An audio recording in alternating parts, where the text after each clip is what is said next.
Hello viewers, welcome to all India job alerts. ఈ రోజు వీడియోలో మనం ఏపీసీఓబీకి సంబంధించి నోటిఫికేషన్ అనేది అయితే రిలీజ్ అయింది కదా. సో ఈ యొక్క నోటిఫికేషన్కి సంబంధించి అప్లికేషన్ డేట్స్ ఏమున్నాయి, అలాగే ఏజ్ క్రైటీరియా ఏంటి, న్యూ సిలబస్ అండ్ ప్యాటర్న్ అయితే వచ్చింది. రైట్, ఈ యొక్క న్యూ సిలబస్ అండ్ ప్యాటర్న్ అంటే ఏ సిలబస్ అనేది యాడ్ అయింది, ప్యాటర్న్ అనేది చేంజ్ అయింది కూడా. ఈ యొక్క ప్యాటర్న్ ఏం చేంజ్ అయింది, education qualification, application fee and vacancies గురించి ఈరోజు వీడియోలో చూద్దాం. So coming to the first one వచ్చేసి ఏపీసీఓబీ రిక్రూట్మెంట్ అనమాట. ఏ పోస్ట్కి అంటే స్టాఫ్ అసిస్టెంట్కి. దీంట్లో 2 టైప్స్ ఆఫ్ నోటిఫికేషన్స్ రిలీజ్ చేయడం జరిగింది. ఒకటి వచ్చేసి మేనేజర్ పోస్ట్ అనమాట, ఇంకొకటి వచ్చేసి స్టాఫ్ అసిస్టెంట్. ఈ యొక్క మేనేజర్ పోస్ట్కి సంబంధించి వీడియో నేను ఆల్రెడీ చేయడం జరిగింది, అప్లోడ్ కూడా చేయడం జరిగింది.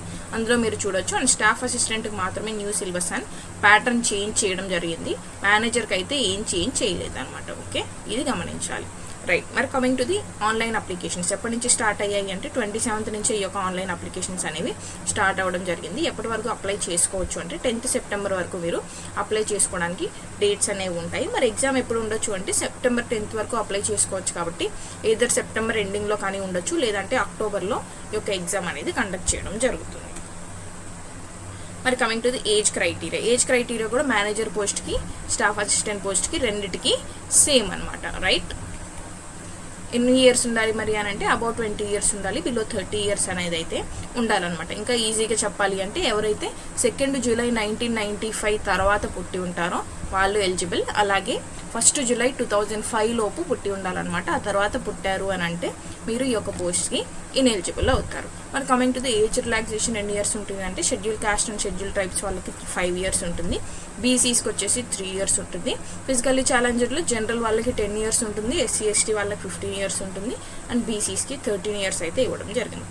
సేమ్ అలాగే ఎక్స్ సర్వీస్ మెన్ కేటగిరీలో కూడా 3 types అనేది మనకి ఏజ్ రిలాక్సేషన్ ఇవ్వడం జరుగుతుంది. 3 years, 6 years అండ్ 8 years అనమాట. రైట్, మరి next coming to the education qualification ఏముండాలి ఈ యొక్క పోస్ట్కి అంటే July 1st, ఇది అబ్జర్వ్ చేయాలి. July 1st, 2025కి మీ యొక్క ఎడ్యుకేషన్ క్వాలిఫికేషన్ అంటే ఏదైతే గ్రాడ్యుయేషన్ అని ఇచ్చారో ఈ యొక్క గ్రాడ్యుయేషన్ అనేది కంప్లీట్ అయిపోయి ఉండాలి. గ్రాడ్యుయేషన్ అంటే ఇది మీ 3 year కోర్స్ డిగ్రీ అయి ఉండొచ్చు, 4 year కోర్స్ డిగ్రీ అయి ఉండొచ్చు. ఏదైనా సరే మీరు డిగ్రీ కనుక కంప్లీట్ చేసి ఉన్నారు, మీరు గ్రాడ్యుయేట్ అంటే ఈ యొక్క పోస్ట్కి మీరు ఎలిజిబుల్ అనమాట. మరి దీంతో పాటు అడిషనల్ క్వాలిఫికేషన్స్ ఏముండాలి అని అంటే తెలుగు లాంగ్వేజ్, అంటే మన లోకల్ లాంగ్వేజ్ వచ్చేసి తెలుగు కాబట్టి తెలుగు రాయడం కానీ, చదవడం కానీ, మాట్లాడడం కానీ మీకు ఫ్లూయెంట్గా రావాలి. అండ్ దీంతోపాటు నాలెడ్జ్ అంటే బేసిక్ నాలెడ్జ్ ఇంగ్లీష్ మీద అలాగే కంప్యూటర్ నాలెడ్జ్ మీద ఉండాలన్నమాట. ఓకే, మరి next coming to the application fee అనమాట. అప్లికేషన్ ఫీ ఎంత ఉంటుంది అంటే SC ST, physically handicapped and ex service men వాళ్ళకైతే 590 rupees పే చేయాల్సి ఉంటుంది. OC candidates, EWS and BC క్యాండిడేట్స్కి అయితే 826 rupees అనేది అప్లికేషన్ ఫీ మీరు పే చేయాల్సి ఉంటుంది. మరి నెక్స్ట్ మనం వేకెన్సీస్, ఇది వచ్చేసి మేనేజర్ పోస్ట్కి సంబంధించినటువంటి వేకెన్సీస్ ఎన్ని ఉన్నాయండి 25 వేకెన్సీస్ మనకి ఇవ్వడం జరిగింది.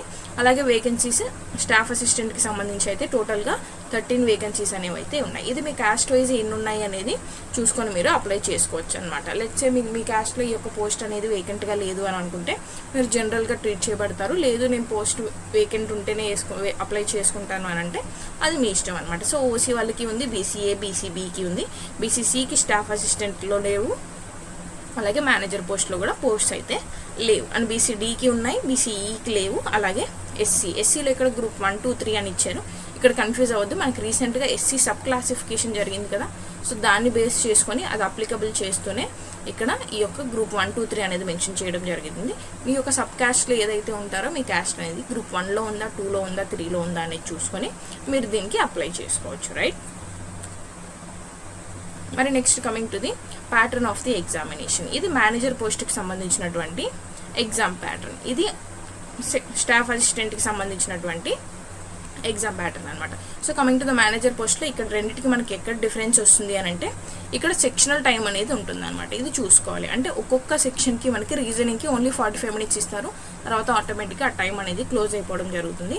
బట్ కమింగ్ టు స్టాఫ్ అసిస్టెంట్లో మాత్రం అలా ఉండదు. కాంపోజిట్ టైం అంటే కంప్లీట్గా మనకి 2 hours అనేది ఇచ్చేయడం జరుగుతుంది. ఆ 2 hoursలో మీరు ఏ సబ్జెక్ట్ ముందు చేసుకోవాలంటే ఆ సబ్జెక్ట్ ముందు చేసుకోవచ్చు. బట్ మేనేజర్కి వస్తే మాత్రం అలా జరగదు. 45 minutes రీజనింగ్ అయిపోయిన తర్వాత మళ్ళీ ఇది స్టార్ట్ అవ్వడం జరుగుతుంది. అలా ఈ యొక్క ఎగ్జామ్ సెక్షనల్ టైం ఉంటుంది. But coming to staff assistant sectional time అనేది ఉండదు అనమాట, కంప్లీట్ టైం అనేది ఇస్తారు. రైట్, మరి సిలబస్లో ఏది డిఫరెన్స్ వస్తుంది ఇవి రెండింటికి అంటే ఇక్కడ చూసారా ఫినాన్షియల్ అవేర్నెస్ ఉంటుంది మేనేజర్ పోస్ట్కి అయితే. But coming to staff assistant అయితే జనరల్ అవేర్నెస్ ఉంటుంది. ఇది మాత్రమే డిఫరెన్స్ వస్తుంది. ఇంకెక్కడ సిలబస్లో ఇవి 2 పోస్టులకు సంబంధించి డిఫరెన్స్ లేదు. కాబట్టి ఎవరైతే రెండింటికి అప్లై చేసుకుంటారో మీరు సైమల్టేనియస్గా రెండింటికి మీ యొక్క ప్రిపరేషన్ అనేది కంటిన్యూ చేయొచ్చు, రైట్. మరి నెక్స్ట్ కీలకంగా ఏ చేంజెస్ చేశారని మనం ఇందాక చూసాము. అది ప్యాటర్న్ చేంజ్ చేశారని చూసాం, అలాగే సిలబస్ అనేది చేంజ్ అయింది అనేది చూసామన్నమాట. సో ఎగ్జామ్ ఏ మోడ్లో జరుగుతుంది, ఆన్లైన్లో జరుగుతుంది, అలాగే ఇంగ్లీష్ లాంగ్వేజ్లో జరుగుతుంది. ఇదైతే ఏ చేంజ్ లేదు. మరి ఎక్కడ చేంజ్ వచ్చింది? మన ఎగ్జామ్ ప్యాటర్న్లో చేంజ్ వచ్చింది. లాస్ట్ టైం 100 క్వశ్చన్స్ అనేది ఇస్తే ఈసారి ఎన్ని క్వశ్చన్స్ ఇస్తున్నారు? 200 క్వశ్చన్స్ అనేది ఇవ్వడం జరుగుతుంది అనమాట. సో 100 మార్క్స్కి లాస్ట్ టైం జరిగితే ఇప్పుడు ఎన్ని మార్క్స్కి జరుగుతుంది ఎగ్జామ్? 200 మార్క్స్కి ఎగ్జామ్ జరుగుతుంది. అడిషనల్గా యాడ్ అయినటువంటి సబ్జెక్ట్స్ ఏంటి అంటే ఇంగ్లీష్, రీజనింగ్, యాప్టిట్యూడ్ అనేవి లాస్ట్ టైం ఉన్నాయి. మరి ఇప్పుడు ఇంగ్లీష్, రీజనింగ్, యాప్టిట్యూడ్తో పాటు ఏం యాడ్ అయ్యాయి? జనరల్ అవేర్నెస్ అనేది యాడ్ అయింది, అలాగే కంప్యూటర్ నాలెడ్జ్ అనేది యాడ్ అవ్వడం జరిగింది అనమాట. మిగతా 3 ఇక్కడ ఉన్నాయి కామన్ అనమాట. సో ఇవి రెండింటిని కొత్తగా ఎవరైతే ప్రిపేర్ అవుతున్నారో మీరు దీనికి కొత్తగా ప్రిపేర్ అవ్వాల్సి ఉంటుంది. సో టైం కూడా 100 క్వశ్చన్స్ అనేది ఇంక్రీజ్ అయ్యాయి కాబట్టి 60 మినిట్స్ని డబల్ చేసి 120 మినిట్స్ అనేది ఇవ్వడం జరుగుతుంది అనమాట.